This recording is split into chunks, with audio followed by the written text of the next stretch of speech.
Hey everyone, in today's video I'll show you how to turn off beta updates on your iPhone. So let's get started. First of all, you have to open settings on your iPhone, then you have to go to general, then you have to tap on beta updates on your iPhone by clicking on software update.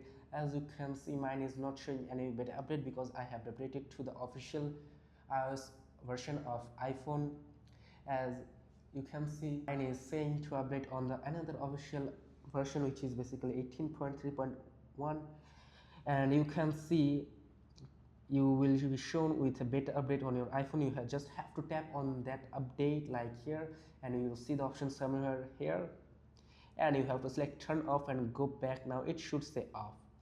Then the second option is install the official iOS version if you're still on the beta version. So your phone will stay on the beta version until you install the official update.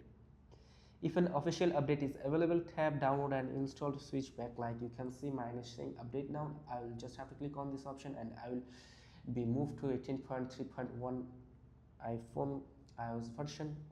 So and that's it, no more beta updates. If this video was helpful, like and subscribe for more iPhone tips and tricks. See you in the next video.